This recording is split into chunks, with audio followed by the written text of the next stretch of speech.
Muy buenos días, disculpad por la espera y muy bienvenidos a nuestro jueves tecnológico de Omega Peripheral.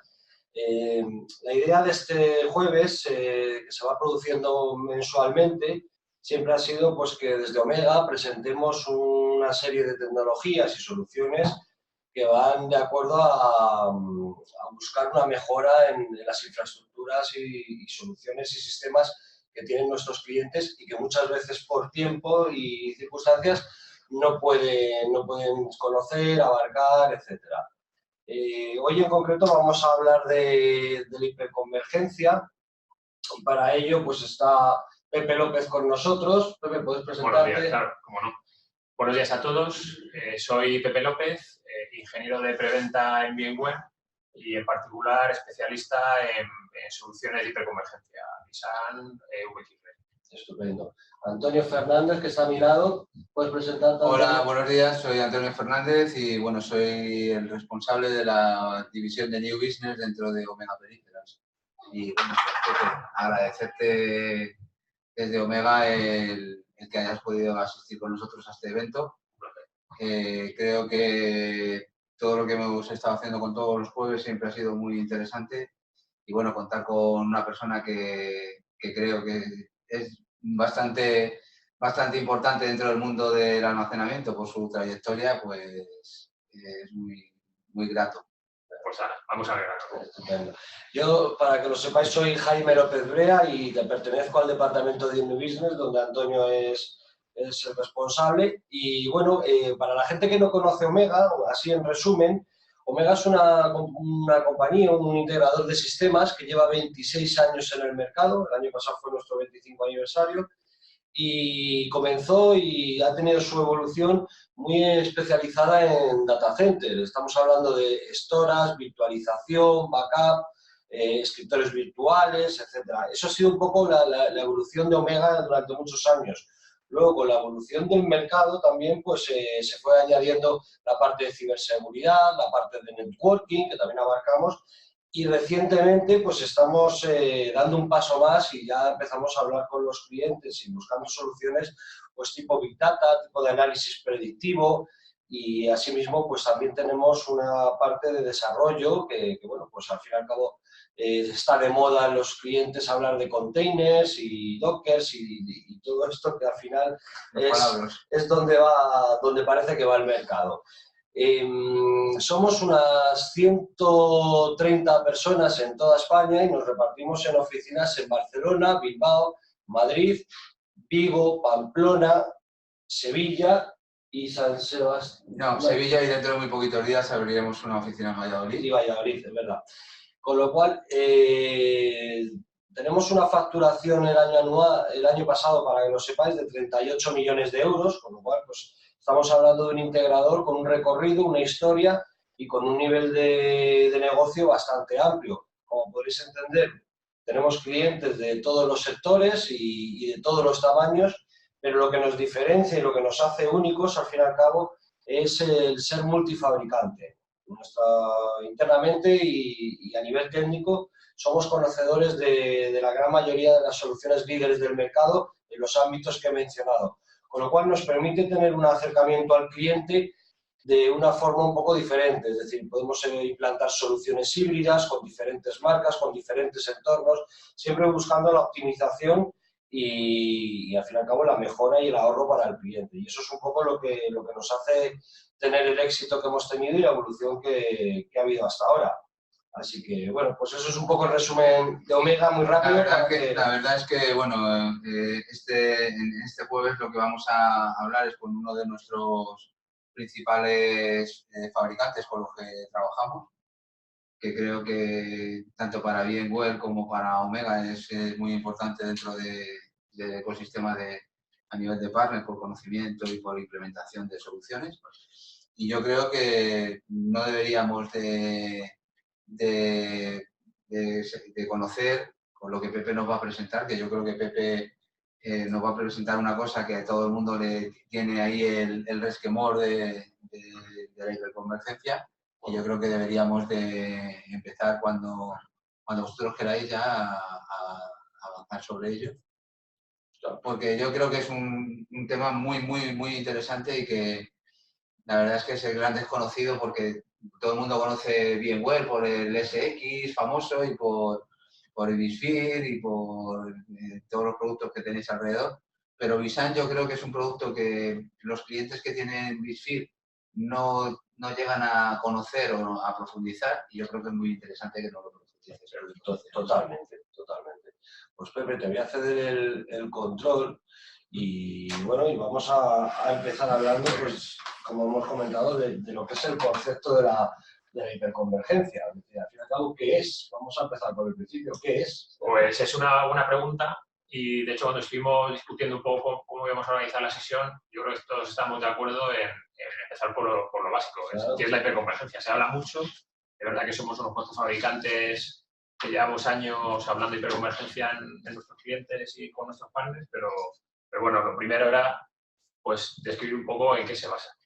Y la hiperconvergencia es un paradigma, no diría yo nuevo, ¿vale? Luego veremos un poco, si nos da tiempo, cómo ha ido evolucionando la infraestructura dentro del CPD y veremos que la hiperconvergencia no es exactamente nueva, pero sí que con las capacidades que nos da el hardware de Intel, las arquitecturas x86, pues es algo que podemos hacer ahora no solamente técnicamente posible, sino de manera eficiente. La hiperconvergencia, descrito de manera sencilla y como podéis ver en esta transparencia, es básicamente mover capacidades que antes se hacían con hardware dedicado, como era el almacenamiento o determinadas funciones de red, moverlas a software y embeberlas dentro de los propios servidores de cómputo. De manera que los servidores de cómputo tendremos virtualizado nuestro proceso, nuestras aplicaciones, a través de máquinas virtuales o en modo container. Tenemos también nuestro almacenamiento y, llegado el caso, también nuestro networking. De manera que con unos sencillos servidores x86 que no difieren en nada a los que ya se están desplegando en CPDs en arquitecturas tradicionales, pues tenemos todas las funciones de data center definidas con software. Y otra, claro, hecha la pregunta de qué es la hiperconvergencia, nos surge otra meta, que es ¿por qué la hiperconvergencia? ¿Qué nos aporta? Bueno, pues yo diría que tres razones fundamentales. Una es el ahorro de costes, otra la reducción de riesgos y la agilidad. Y vamos, si queréis, un poco a desgranar cada uno de ellos. Vale. Ahorro de costes en múltiples vertientes. La primera es que dejamos de depender de hardware propietario para empezar a utilizar tecnología x86, servidores Intel de propósito general con discos internos. El coste de los discos dentro de un servidor es bastante más económico que dentro de una cabina de almacenamiento, especialmente si hablamos de la tecnología de estado sólido, NVMe, Intel Optane, que viene ahora. Pues al final el incorporar soluciones all flash basada en servidores es mucho más económico que una cabina de discos all flash. Otra razón importante para ahorrar costes es la sencillez en la administración. En lugar de tener que administrar silos de almacenamiento, networking, cómputo, red de almacenamiento con administradores y habilidades diferentes, lo que vamos a utilizar es un perfil de administrador común, que es típicamente el administrador de la hiperconvergencia, el administrador de virtualización, utilizando además herramientas conocidas, en el caso, por ejemplo, de vSAN, que sería vCenter. Y luego, otra forma también de ahorrar es ajustar el rendimiento y la protección a la aplicación. En lugar de pensar a nivel de infraestructura, darle a cada aplicación lo que se merece. Y también cambia mucho el paradigma de compra. Cuando hablamos de compras de infraestructura tradicional, almacenamiento, cómputo, networking, especialmente en la parte de almacenamiento, nos planteamos para cuántos años está comprando el cliente su cabina de almacenamiento y dimensionamos la solución para que absorba, al menos a nivel de controladoras, sus requerimientos. Con lo dinámico que son ahora mismo los negocios, el adivinar, porque prácticamente hay que adivinar qué le va a pasar a una empresa en los próximos 5 años, es un ejercicio complicado. Hombre, yo también veo ahí en el tema de ahorro de costes una cosa que no hemos marcado y creo que es bastante interesante, porque al final en los CPDs cada mes el tema del Green IT es cada vez más, está cada vez más de moda. Y yo creo que el tema de la hiperconvergencia también va un poco basado en el Green IT, ¿no? En el sentido de de ahorro de energía, ahorro de espacio físico, ahorro de frigorías de aire y todo esto, ¿no? A mí me parece que es una buena... Sí, es un buen apunte, la verdad. Nosotros, la verdad es que en España los clientes no estamos muy acostumbrados a evaluar también esos factores, la huella en CPD, el consumo eléctrico, la refrigeración, pero en países como Estados Unidos, donde lo miden todo mucho más, es una razón también poderosa. Puede ser un diferencial. Vale. Luego, como decía, reducción de riesgos. La seguridad es importante y la hiperconvergencia aporta reducción de riesgos en múltiples vertientes.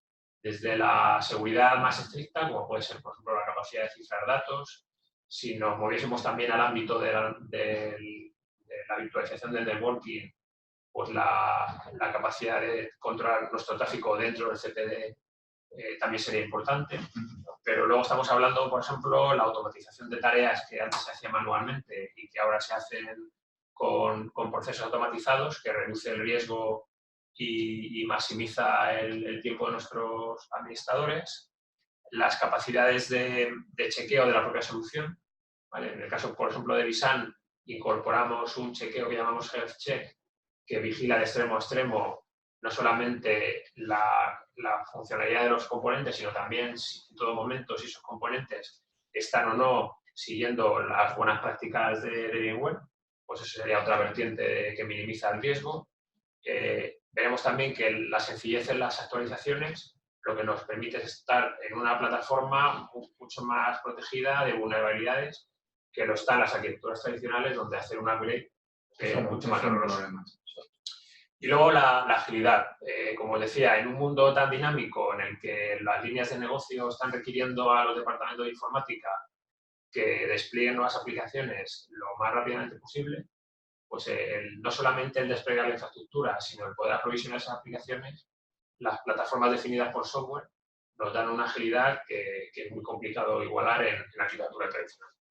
Y ya os digo, la gestión basada en políticas y el uso intensivo de APIs para cualquier función, pues es también un valor de la hiperconvergencia general y de Visan en particular. Claro.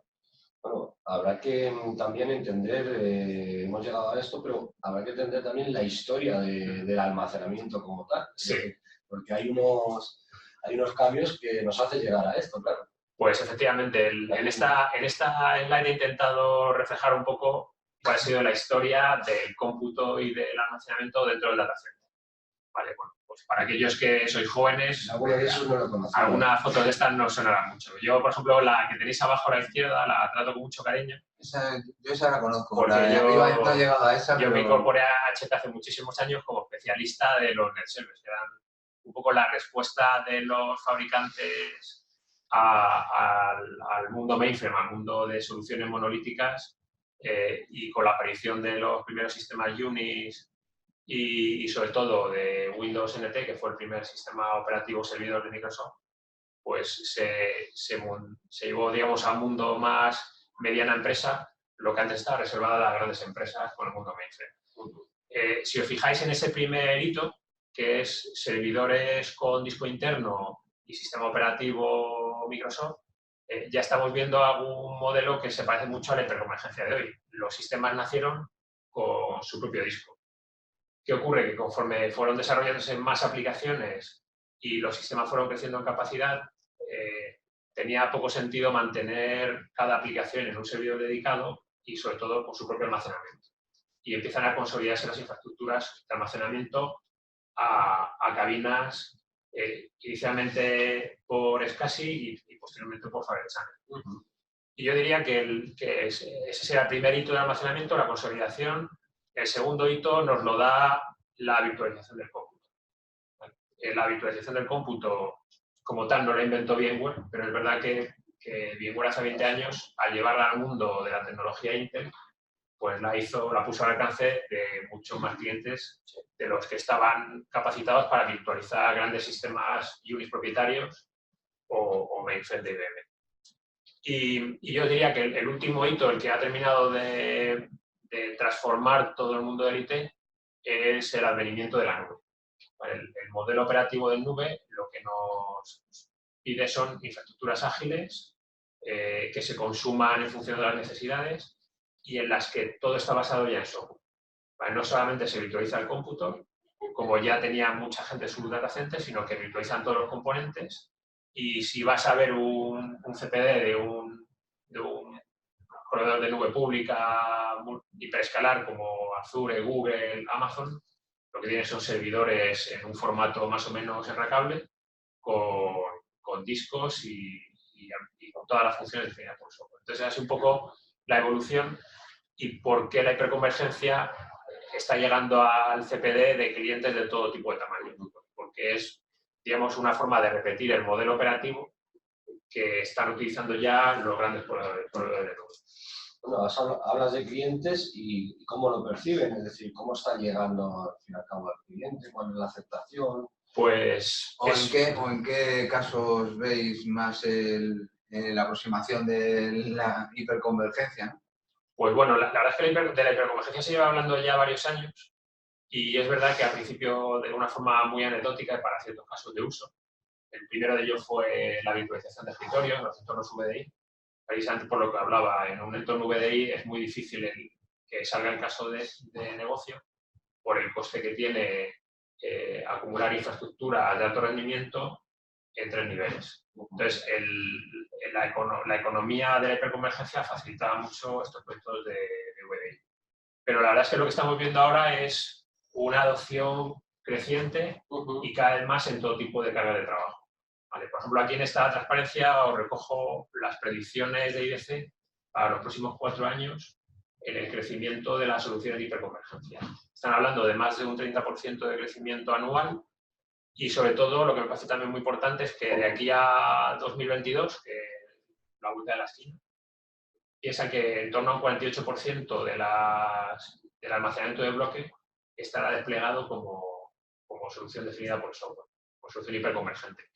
Y yo os diría, los crecimientos que estamos observando nosotros desde VMware de soluciones de hiperconvergencia son bastante superiores a ese 30% que el PIC decía. ¿Y en qué casos de uso lo estamos viendo? Pues yo diría que cada vez en más casos de uso. Hemos hecho alguna encuesta a nuestros propios clientes para que nos cuenten en qué tipo de aplicaciones lo están desplegando y ha pasado ya la barrera del VDI hace tiempo, estamos desplegando cada vez más aplicaciones críticas, bases de datos Oracle y SQL, aquellos que tienen correo en Exchange lo están llevando al mundo de hiperconvergencia también, nuevas cargas de trabajo, son base de datos no SQL, incluso clientes que están ya desplegando entornos basados en Kubernetes, con OpenShift o con Pivotal, nuestra solución, en entornos hiperconvergentes.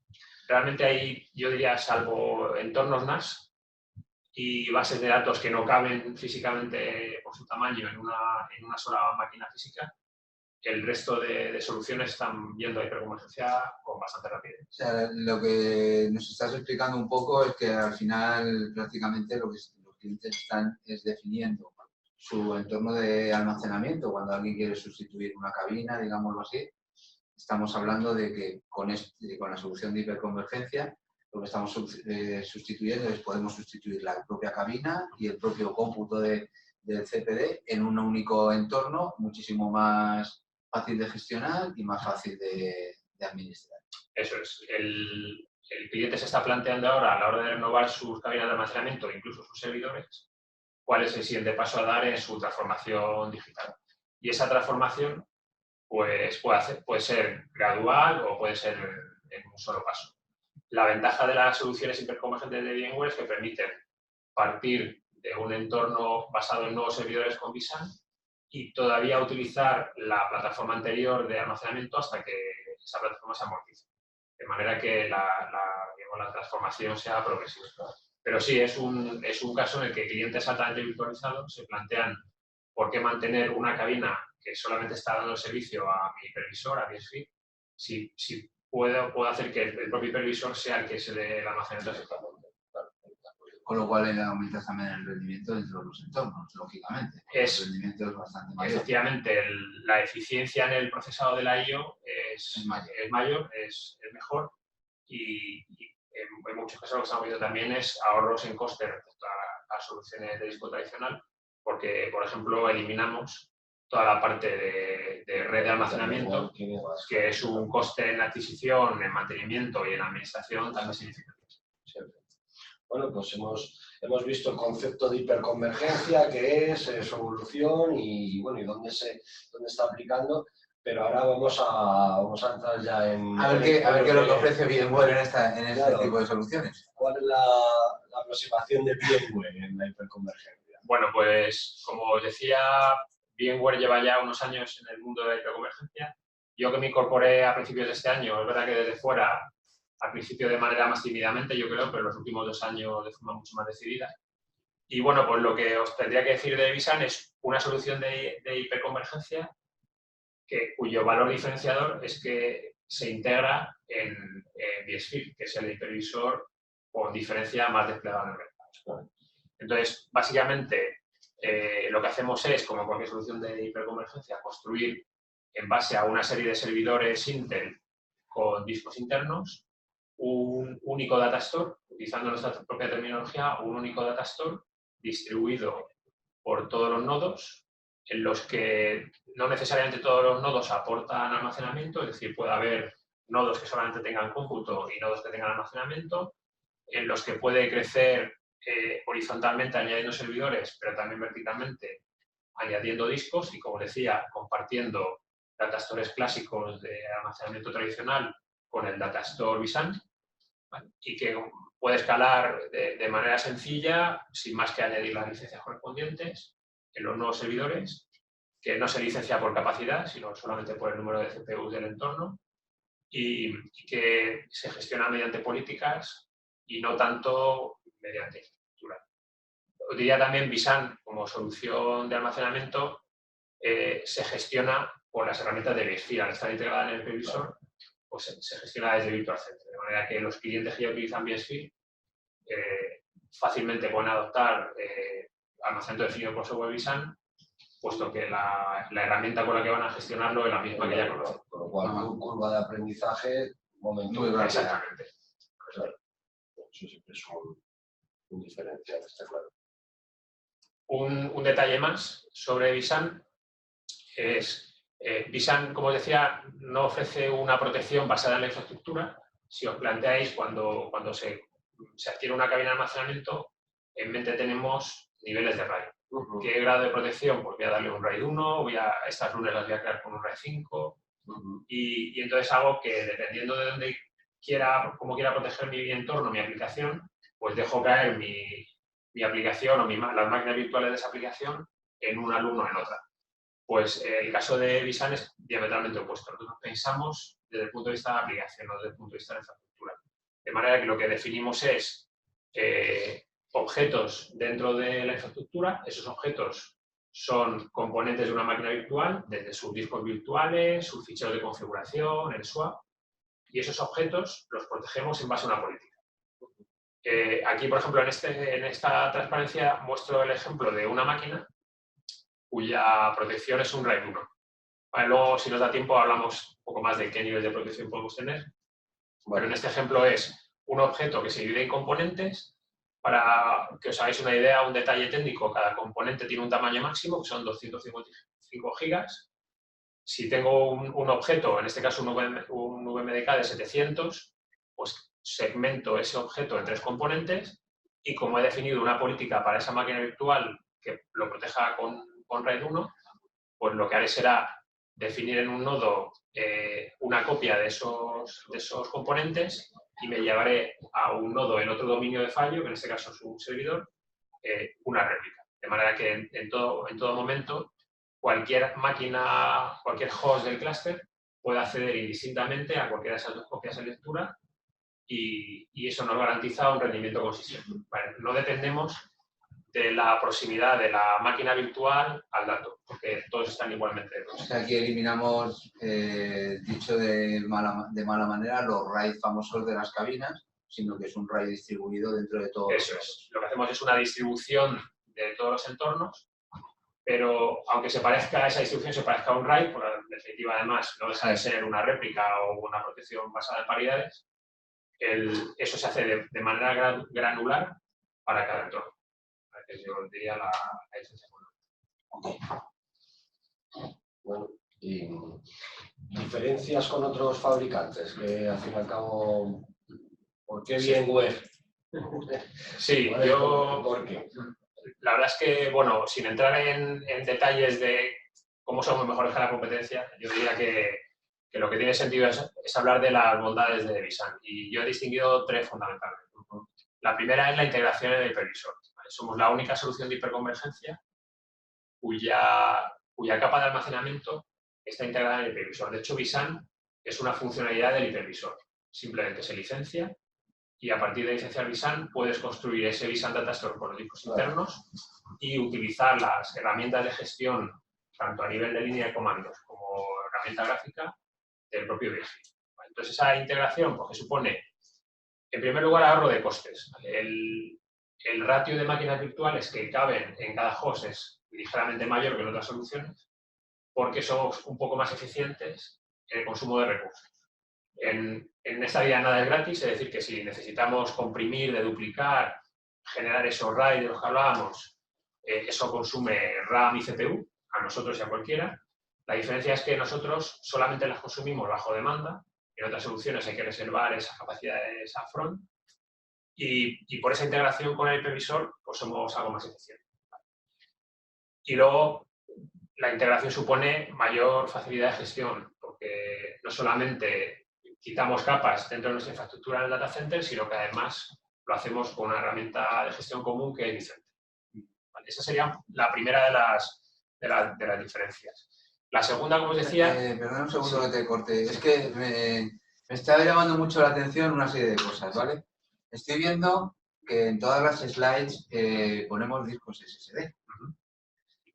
¿Significa que única y exclusivamente Visan soporta trabajar con discos SSD?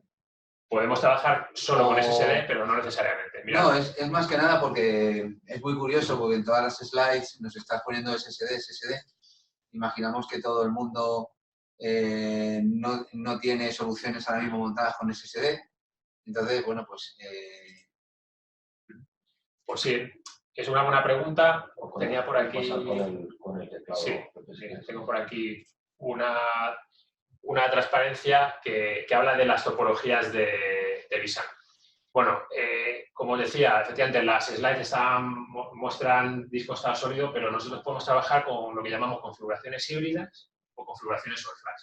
Para entender un poco mejor cómo funciona Visan desde el punto de vista de la gestión de los discos, Visan trabaja con 2 niveles de disco, lo que llamamos discos de caché y discos de capacidad. Cada servidor de Visan agrupa sus discos en lo que llamamos disk groups. Los disk groups, como veis en esta transparencia, lo que contienen es siempre un disco de caché y de 1 a 7 discos de capacidad. Y a su vez, cada servidor puede tener entre 1 y 5 disk groups. Salvo configuraciones muy pequeñas, lo que recomendamos desde VMware siempre es tener un mínimo de 2 disk groups para paralelizar las IOs de manera más óptima. El caso es que, como veis, la capa de caché siempre ha estado sólido, y cuando digo estado sólido, digo NVMe o digo Intel Optane, en el caso es disco lo más rápido posible. Y luego podemos tener una configuración basada en discos rotacionales, ¿vale? Que aquí, por lo que veo, está mal, esto han puesto SSD, pero esto en realidad serían discos nearline o discos SAS, y disco de estado sólido. Lo que cambia ligeramente es cómo se comporta esta capa de caché si tenemos una configuración all flash o una configuración híbrida. En las configuraciones all flash, la capa de caché solamente sirve de buffer de escritura, o sea, garantizamos la latencia mínima con esos discos de caché, y las lecturas se hacen siempre de la capa de capacidad, que como es estado sólido, pues la latencia va a ser buena. Sin embargo, en las configuraciones híbridas tenemos que utilizar buena parte del disco de caché como caché de lectura, para garantizar una latencia óptima en las operaciones de lectura. Perfecto. Entonces, nada, vamos, que a lo mejor me he adelantado a la presentación, no, pero bueno, está bien. Yo creo que era una cosa que llama la atención, porque estáis siempre hablando de SSD, SSD. Sabemos que las soluciones más óptimas en todos los entornos son SSD por el tema de latencias y de rendimiento. Tampoco están ya tan altos los precios de los discos SSD. Pero imagino que hay mucha gente que su poder adquisitivo en ese momento pues no permite meter una solución SSD y a lo mejor tiene que ir a una solución híbrida. O sea, aquí lo importante es entender ciertas reglas. La primera es una regla práctica y es si el rendimiento es muy bajo y no lo necesito, sigue siendo más barato utilizar configuraciones híbridas. Es cierto que lo que estamos viendo cada vez más es configuraciones all flash. Y aquí viene otra regla que es una regla económica. Si vemos la convergencia en precios entre los discos SAS y los discos de estado sólido y además aplicamos eficiencias a los discos all flash, lo que vemos es que la diferencia en precios no es significativa. Y entonces, por eso acabamos viendo... Tampoco en rendimiento, porque el rendimiento... Y por supuesto, además aquí, para bien o para mal, el mundo del flash ha simplificado mucho el dimensionamiento de las soluciones. En una solución híbrida tradicional o de hiperconvergencia hay que mirar mucho determinados parámetros, no solamente cuántas IOs tengo, sino cómo de distribuido está el acceso al disco. Si tengo el acceso muy distribuido, sí o sí ver al disco rotacional y eso va a impactar en el rendimiento, cómo es ese rendimiento, cuál es el tamaño de bloque. Todo ese trabajo artesanal desaparece en configuraciones all flash porque el all flash lo aguanta prácticamente todo y entonces es mucho más sencillo dimensionar y prepararme para el futuro, o sea, la realidad. Pero como veis no es necesario, podemos trabajar con configuraciones distintas. Vale, pues gracias por el apunte, ya te digo, porque me llamaba mucho la atención el no llegar a ver la solución tal y conforme lo estábamos hablando. Pues sí, ya digo, además me parecía es una buena oportunidad también de contar el tema de la arquitectura así brevemente. Si tenéis alguna duda, luego vamos a pasar un poco por encima sobre ella. Sí, pero... si tenéis alguna duda digamos, de nivel técnico, de detalle de la solución, pues luego si os parece, cuando terminemos la charla, dedicamos un rato a preguntas y respuestas. Perfecto. ¿Vale? Pero bueno, retomando un poco el hilo de los factores diferenciadores, como os decía, la gestión basada en política de almacenamiento creo que es otro de los valores diferenciadores. Evidentemente la infraestructura importa mucho, pero a un administrador de aplicaciones no le importa un pimiento si su máquina virtual está en un alum con RAID 1, con RAID 5. Los administradores de aplicación y las líneas de negocio de lo que hablan es de criticidades, de niveles de servicio. Y de ellos que necesitan las aplicaciones. Y entonces, en eso es en lo que está basada nuestra gestión de política de almacenamiento. En qué nivel de protección le doy. Nosotros hablamos de varios parámetros de protección. El primero es lo que llamamos FTT, que son Faults to Tolerate, es el número de fallos que puede soportar esa política, las máquinas que están en esa política, sin que se pierda acceso al dato. ¿Vale? Lo normal es estar entre FTT1 o FTT2, ¿vale? Dependiendo de la criticidad del entorno. Nosotros soportamos de 0 a 3, es decir, entornos que no queremos proteger porque se protegen a sí mismos. Por ejemplo, un entorno Hadoop que ya tiene su propia política de protección basada en réplicas, pues no le protegeríamos desde el punto de vista de ISAN. Y máquinas muy críticas podríamos poner una política de tolerancia a fallo de 2 o 3 componentes. Ese es el FTT.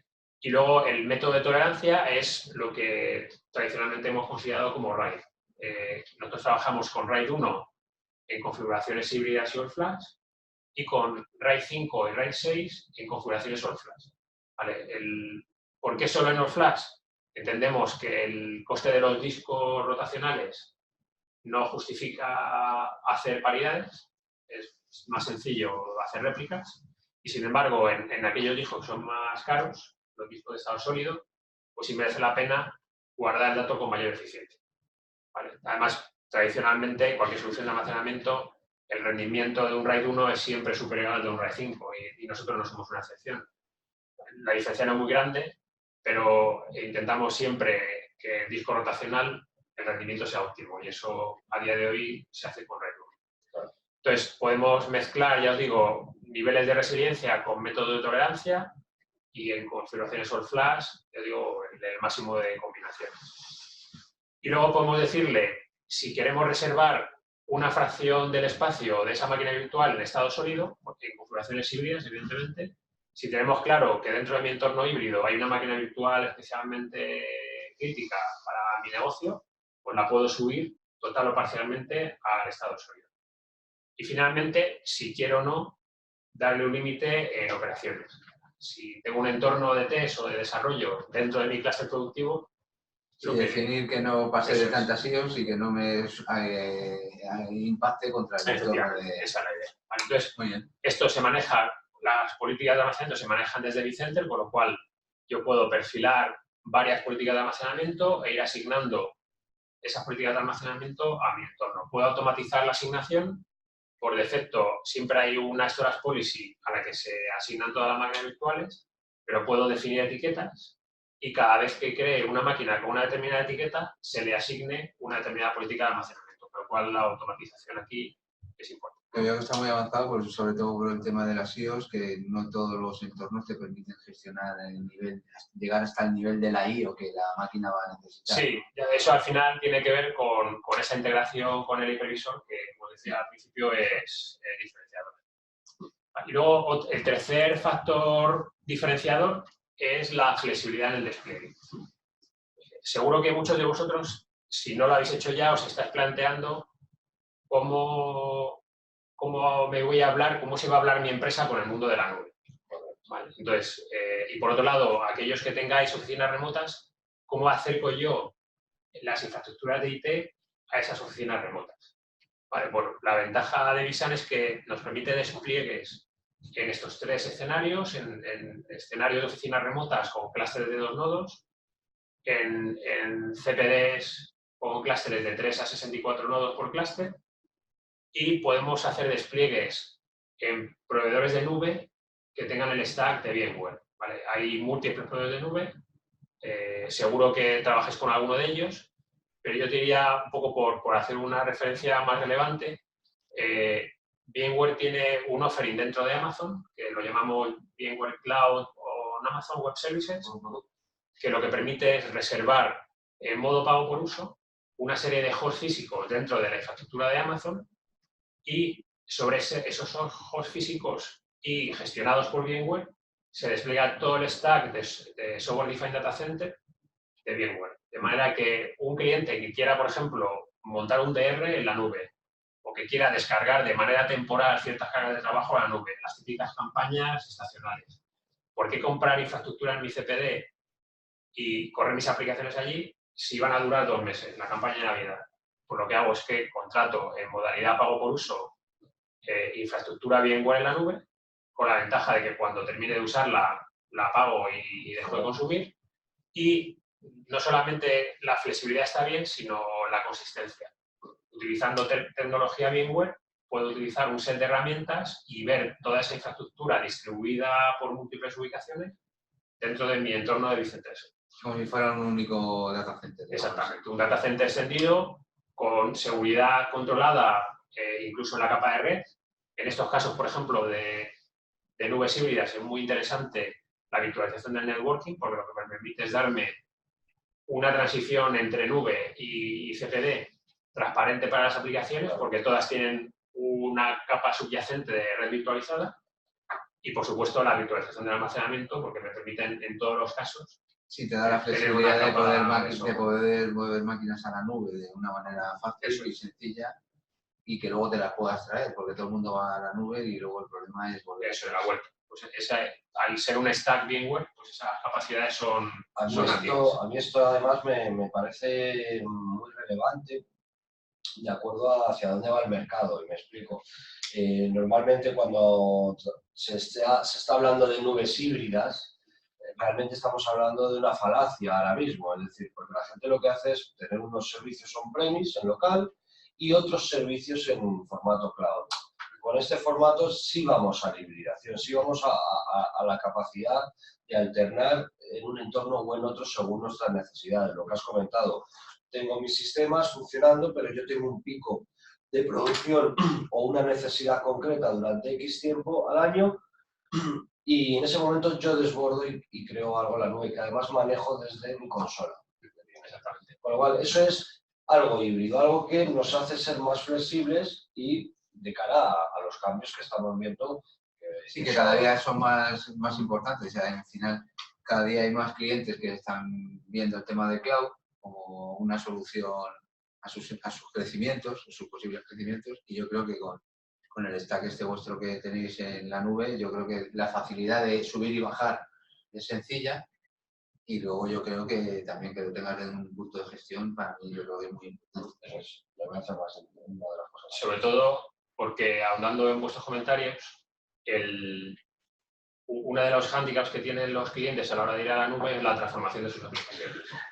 Si la aplicación nace en la nube, es una aplicación ya diseñada para vivir en entornos nube, en entornos de containers, pues el transicionar esa aplicación de tu CPD a la nube o que esa aplicación ya viva en un proveedor de nube, pues es más sencilla.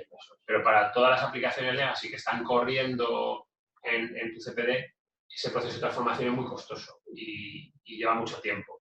Esto puede ser una solución o temporal o permanente, pero sobre todo mucho más económica, que no requiere esa transformación para poder beneficiarte del modelo nube que muchas empresas están evaluando. De hecho, yo lo veo como una forma de defenderse de la nube. O sea, en muchos casos, para los departamentos de IT, la nube es una amenaza, porque las líneas de negocio están viendo que su departamento de IT, por agilidad, por costes, no es lo que necesitan y están abriendo ellos, incluso de forma paralela a los departamentos de IT, cuentas en Amazon y cargando aplicaciones en Amazon sin ningún control por parte del departamento de informática.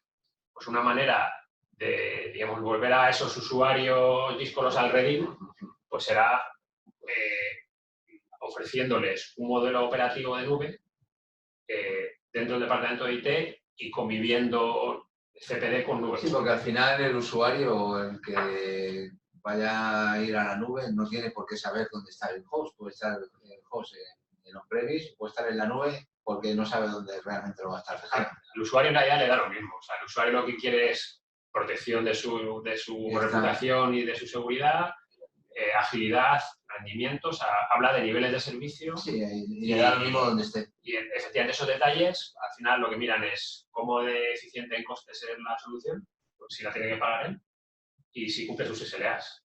Lo demás le preocupa técnicamente bastante. Totalmente. Bueno, pues vamos a ver. Yo creo que nos va quedando bastante claro qué es lo que es la hiperconvergencia. Alguna idea nos va a quedar. Nos va a quedar, sí, nos va a quedar. Vamos a ver entonces, Pepe, el cómo se despliega Visan. Es decir, al fin y al cabo siempre es una pregunta que sale en cualquier cliente. Pues veréis, como os decía, una de las virtudes que desde VMware vemos a Visan es su facilidad de despliegue y sobre todo la flexibilidad. En la transparencia anterior hablaba de la capacidad de desplegarlo en múltiples ubicaciones, pero aquí os quiero hablar más de, dentro de los despliegues a nivel de infraestructura, también la flexibilidad con la que podemos hacerlo. Yendo de derecha a izquierda, lo que vemos es la capacidad de desplegar soluciones Visan en modo bricolaje, que es yo utilizo los servidores y los componentes que me parecen bien, siempre y cuando respete la matriz de compatibilidad de Visan. Esto yo lo voy a recalcar mucho porque es verdad que la administración de Visan es muy sencillo, pero es fundamental que el despliegue se haga atendiendo a las matrices de compatibilidad de Visan, a las buenas prácticas, que chequemos los niveles de firmware y de drivers de los componentes. Entonces, este modo está muy bien, pero deja toda esa tarea en manos de los clientes. Un modelo intermedio sería lo que llamamos Visan Ready Nodes, que es probablemente en proporción la que más se utiliza. Y es, para la mayor parte de los fabricantes de servidores del mercado, hemos hecho una tarea conjunta de testeo de determinadas configuraciones. Una configuración, cada fabricante tiene un set de configuraciones de más rendimiento y más capacidad a más pequeñas.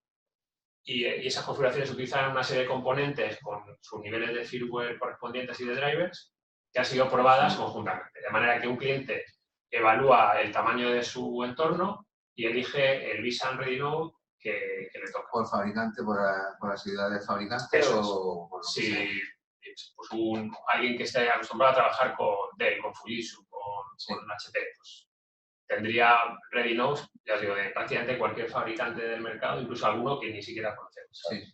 Y luego el tercer modelo es una solución de coingeniería que hemos desarrollado entre VMware y Dell. Ya sabéis que somos todos miembros del grupo Dell Technologies. VMware es propiedad de Michael Dell, la accionista mayoritario. Y al final eso lleva a ciertas sinergias, de las que una de las cuales es VxRail. VxRail, para que os una idea, no cambia prácticamente nada frente a una solución de Ready Nodes de Dell. Son los mismos servidores a los que se le ha añadido una capa de software que se llama VxRail Manager. Y ese VxRail Manager lo que hace es gestionar el despliegue, tanto el despliegue inicial como el despliegue de nuevos nodos. Lo que hace es que simplifica mucho la ampliación de los nodos de un clúster. Y además gestiona el ciclo de vida completo de la solución. Tanto a niveles de software, que solo haría un Ready Node con el VMware Update Manager, pero también a nivel de firmware y BIOS de los servidores. De manera que ambos fabricantes lo que hacemos es, en un equipo de coingeniería conjunta, cada vez que Dell lanza nuevos modelos de componentes, firmware o BIOS de sus servidores, y nosotros vamos actualizando nuestro software, la capa de software de vCenter, vSAN, vSphere, pues se hacen chequeos de versiones, se comprueban en el laboratorio. ¿Vale? El otro día me contaban que hay más de 1.600 sockets en los laboratorios conjuntos en los que se hacen estas pruebas de testeo, de manera que cuando se libera un paquete de VxRail, el software de VxRail, está testeado de manera extensa. De manera que, ¿qué conseguimos con esto? Pues una gestión de ciclo de vida mucho más sencilla, automatizada. En un solo clic hacemos un upgrade de todo. Liberamos al cliente de todo este tipo de problemas y conseguimos, sobre todo, mantener las infraestructuras mucho más actualizadas. Para aquellos que están manejando ya entornos vSphere multicapa, pues el actualizar una plataforma de 3 niveles tiene su trabajo, porque tienes que chequear todos esos componentes. En el caso de VxRail, por ejemplo, pues se haría todo de manera automática. Pero bueno, la idea, ya os digo, es que sea en un modelo más, hágaselo usted mismo, o el modelo, digamos, más appliance, si queréis, que es VxRail, el software es siempre el mismo, las capacidades son siempre las mismas, el licenciamiento también es el mismo, y cambia un poco la gestión del ciclo de vida de una manera más manual a una manera automática. Con lo cual, así por resumir, el VxRail no es diferente a un VSAN, es un VSAN con muchas más características. Eso es importante. VxRail no tiene ningún componente hardware que no puedas encontrar en un modelo equivalente de Ready Node. Lo que añade es esa gestión. La funcionalidad de la gestión. Eso es como Bueno, pues vamos a ver dónde vamos al final con el tema de vSAN, dónde podemos llegar y qué aporta tanto, qué podemos aportar desde Omega y desde VMware a los clientes, que yo creo que es bastante importante. ¿Dónde está el futuro? Sí, pues mirad, yo lo que veo un poco la transparencia esta, lo que queremos reflejar es cuál es la transición de los clientes en su CPD, cómo vemos la transición desde VMware para los próximos años. Si os fijáis, partimos de una situación muy enfocada en la infraestructura, en la que todo está desplegado sobre entornos hardware diferentes, y lo que vemos hacia un modelo, el destino es un modelo, lo que llaman modelo operativo en cloud, que es arquitecturas automonitorizadas, de despliegues automatizados, autoservicio, pago por uso. O sea, ese modelo operativo en cloud desplegado en nuestro CPD o en una nube híbrida. Y para eso hay una transición que, dependiendo del tamaño de la empresa y de sus necesidades, sobre todo de negocio, pues será más o menos rápida. Después de la virtualización del cómputo, lo que estamos viendo es que la virtualización del almacenamiento, como decía, está ocurriendo ya en las empresas de manera creciente. Yo creo que la virtualización de red, aunque va a ir un poco más lenta, pero sobre todo la hibridación es un caso de uso muy bueno y donde los beneficios son claros, pero en general la capacidad de ofrecer vía software funciones de red que hasta ahora siempre hardware, como firewall, switch dentro del CPD, características en general de virtualización de red, llevadas al software, nos van a aportar también muchos beneficios económicos y de seguridad. Entonces va a ocurrir también. Y por la parte de arriba, por la parte de gestión, toda la parte de monitorización y automatización también ocurrirán más pronto que tarde. Todo eso, pues al final lo que nos lleva es, como decía, unido a la gestión del ciclo de vida de todo el entorno, porque al final todo esto hay que mantenerlo vivo y mantenerlo actualizado para seguir beneficiándonos de la innovación, pues a lo que nos llevará es a un modelo operativo basado en una solución tipo cloud.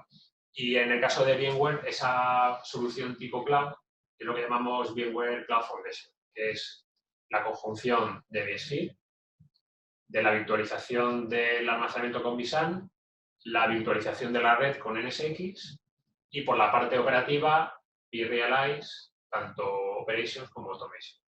Y la gestión del ciclo de vida con un componente que está incluido dentro del bundle de Cloud Foundation, que es SDDC Manager, que lo que nos permite es mantener, como decía, fresco todo nuestro stack software para seguir manteniendo innovación y seguridad dentro del CPD. Es un poco la idea que tenemos dentro de VMware, hacia dónde van a caminar la mayor parte de nuestros clientes. Con lo cual, vamos en línea. Vamos a cloud sí o sí. Vamos en línea. Sí, efectivamente. Y además vamos a utilizar todos los recursos posibles, tanto de networking, de seguridad. Está claro. O sea, el que vamos al cloud está claro no tanto por ubicación física de las cargas de trabajo, sino por el modelo operativo. Las empresas... Sí, al final serán propias cloud dentro de las propias empresas. Efectivamente, las empresas que no lleguen a ese modelo van a ser en definitiva menos competitivas, yo creo, en el futuro. Esa es la idea. Totalmente. Bueno, pues yo creo que bien, ahora después vamos a hacer un turno de preguntas, pues si hay alguna duda, pero te quería hacer la cuña publicitaria nuestra, es decir, al fin y al cabo, todos estos sistemas además hiperconvergentes o otras soluciones de las que hablamos, al fin y al cabo necesitan de una implantación, necesitan de unos servicios profesionales alrededor y bueno, pues aquí quería que nos contases desde tu punto de vista ¿por qué puede ser importante la presencia de un partner, un reseller como Omega? Haznos la publicidad, Pepe. Pues mira, yo diría por 3 razones fundamentales. La primera es el conocimiento de vuestros clientes. ¿Vale? El conocer las necesidades de vuestros clientes, la idiosincrasia de su CPD.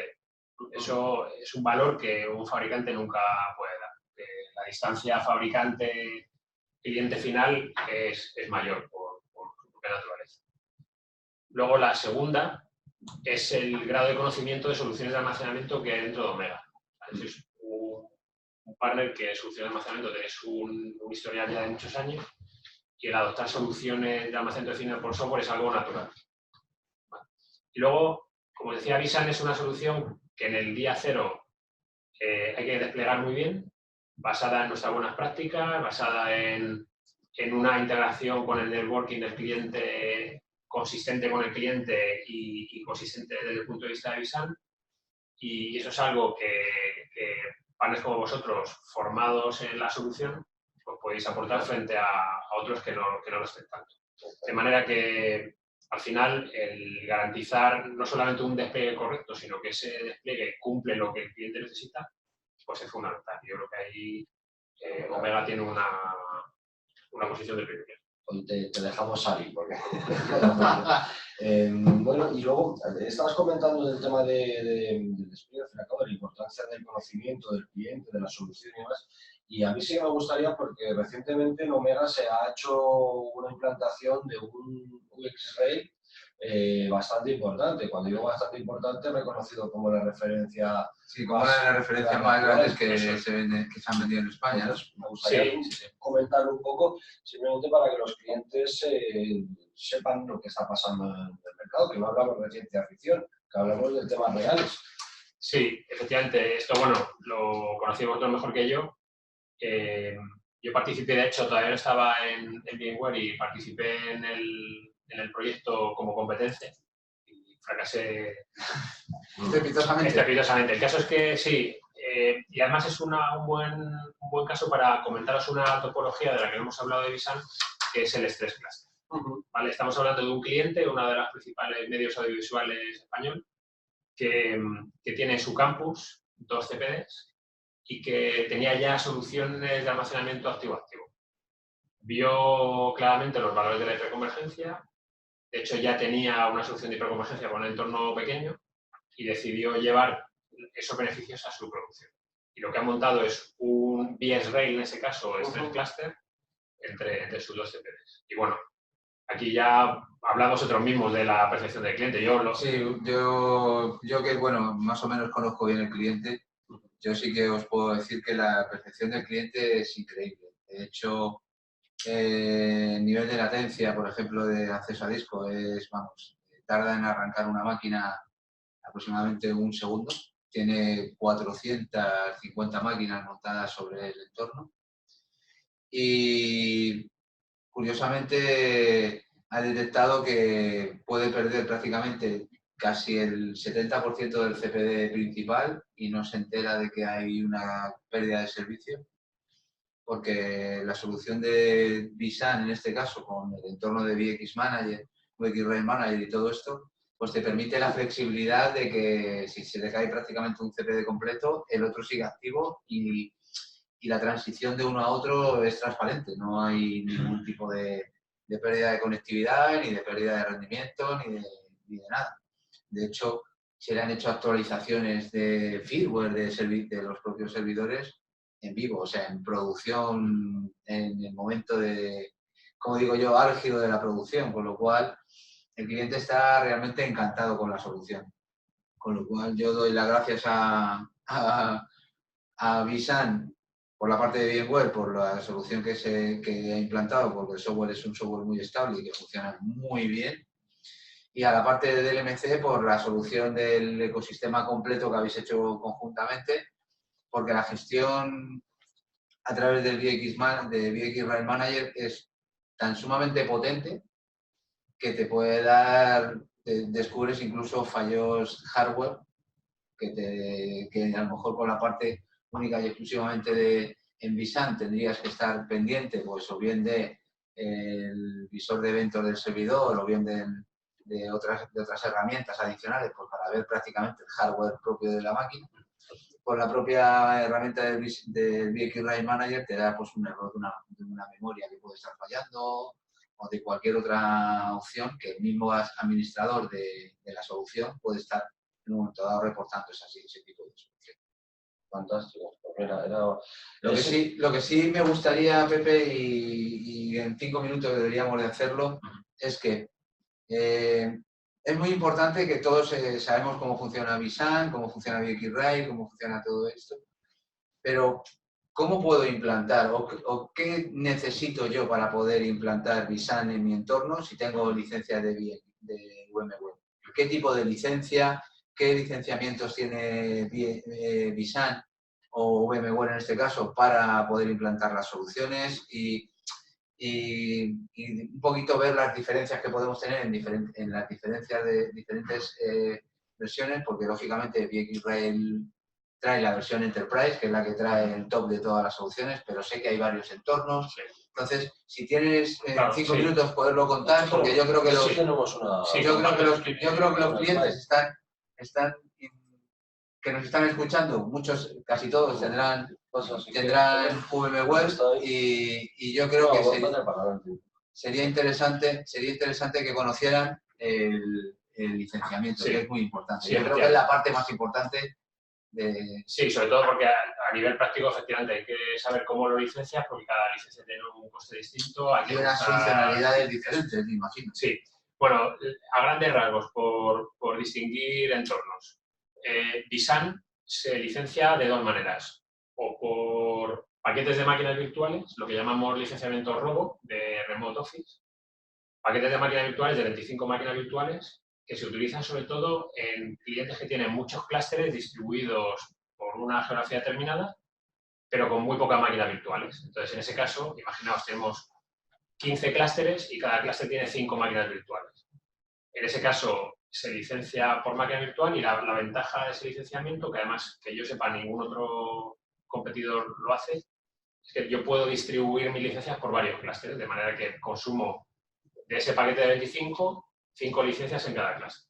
Eso por un lado. Entonces estaría licenciamiento por máquina virtual y luego licenciamiento por socket, que es el licenciamiento clásico, ¿vale? Que es en el que se licencia la mayor parte del producto de VMware, que aplicaría a clústeres normales en un data center con mucha más densidad de máquinas virtuales. Entonces, dentro del licenciamiento por socket, Visan se distingue en 3 ediciones. La edición estándar, la Advanced y la Enterprise.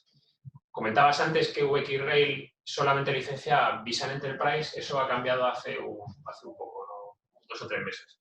Ahora puedes licenciar VxRail también en cualquier modo de vSAN. Con lo cual, ajustas mucho mejor las necesidades. La necesidad a lo que necesitas. Hasta el año pasado siempre licenciabas Enterprise, ahora puedes licenciar Standard, Advanced o Enterprise. Y en esta tabla vemos cuáles son las diferentes funcionalidades de cada uno de ellos. Yo os diría, clientes que tienen una configuración híbrida, lo normal es licenciar vSAN estándar. Porque si os fijáis, la diferencia entre estándar y advanced son fundamentalmente la compresión y la deduplicación y lo que llamamos aquí erasure coding, que es RAID 5 RAID 6. Un cliente que tiene configuración híbrida no puede hacer RAID 5 RAID 6, solo RAID 1, y tampoco se comprime y deduplica porque entendemos que comprimir y deduplicar disco rotacional es un esfuerzo en cómputo que no tiene mucho sentido.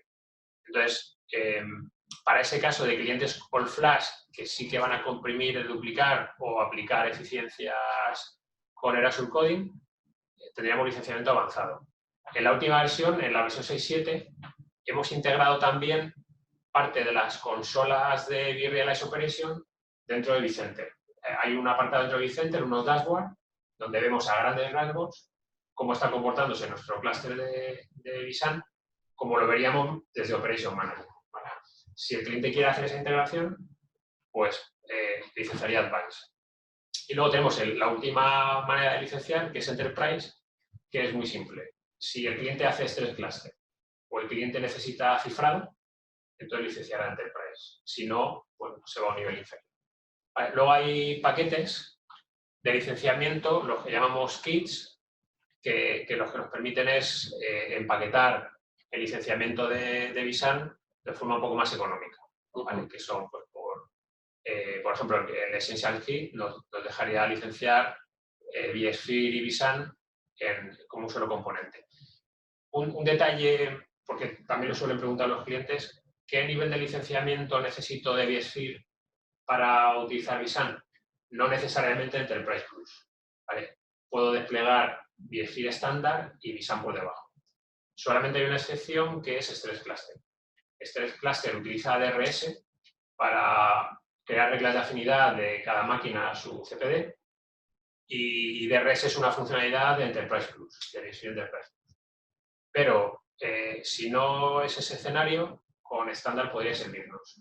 Un detalle, si recordáis, y si no os lo digo, vSphere estándar no permite utilizar switches distribuidos. Bueno, pues si utilizamos vSAN, aunque tenga licenciamiento estándar, se me permite, o sea, la licencia de vSAN activa la capacidad de utilizar switches distribuidos en configuraciones vSphere y vSAN.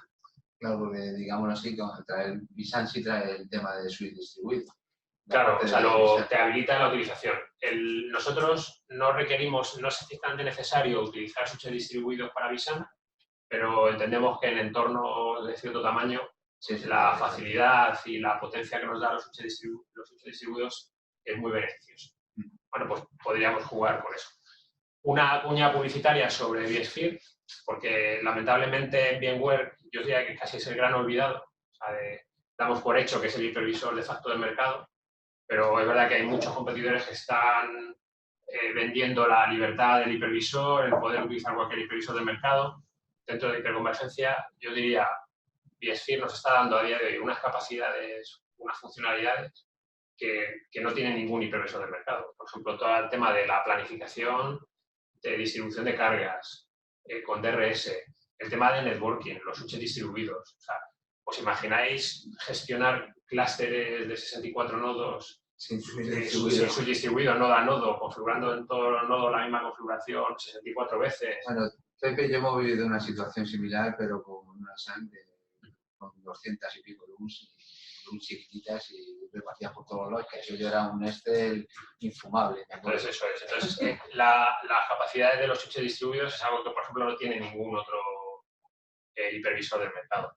Y bueno, pues esas capacidades de vSphere, que son las que se quedan siempre en el tintero, pues es lo que quería destacar, aprovechando que hablamos de licencias, sí, para diferenciar también. Puede quedar más claro, que siempre puede quedar alguna duda y demás. En cualquier caso, siempre podemos ahondar y cualquier cliente, cualquier duda, Pues, de todas maneras, ya te digo, Pepe, yo creo que ha sido muy práctica la presentación. Bueno, abrimos un turno de preguntas. Si alguien tiene alguna duda, alguna pregunta que hacer a Pepe, podemos, tenemos ahora aquí, vamos a aprovecharnos sí, un poco más aprovechar los minutos que quedan. Daros también las gracias a todos los que os habéis conectado por haber estado ahí pendientes de la presentación, que espero os haya servido y sea interesante para todos vosotros y que podamos en un momento dado desde Omega también ofreceros el poder compartir la experiencia y experiencias que estamos consiguiendo con Visan y con VxRail en clientes. Y bueno, pues no sé, si os damos 5 minutos para que hagáis alguna pregunta, si la tenéis, levantar la mano el que esté interesado y si no, bueno, pues cerramos cuando vosotros digáis y ya está. Bueno, en cualquier caso, de todas formas, nos pondremos en contacto con vosotros y cualquier duda y demás, pues tendréis nuestro contacto y, por supuesto, contad con VMware, contad con Omega, nos acercamos, vamos, podemos replantear la presentación, más dedicada a nosotros, etcétera, lo que necesitéis. Muchas gracias por asistir, muchas gracias por aguantarnos y robaros una hora de vuestro tiempo, que en el día que vivimos el tiempo cada vez es más preciado, así que muchísimas gracias por asistir. Y Pepe, muchas gracias por venir, toda la claridad, las ideas, cada detalle por el que hemos pasado, que ha sido muy enriquecedor para todos. Y bueno, ya está, Antonio, muchísimas gracias. Muchas gracias. Sí. Bueno, a vuestra disposición y bueno, agradecer la asistencia, como decíais, a los participantes. Y nada, ya sabéis que estamos a vuestra disposición para sesiones más detalladas, demos de producto, pues bueno, contad con nosotros también. Perfecto. Ha quedado todo muy claro porque lo hemos preguntado. Somos tímidos, los somos muy tímidos para preguntar, sí. Bueno, pues vamos a cerrar. Muchísimas gracias. Hasta la próxima. Hasta la próxima. Buen día a todos. Buen día.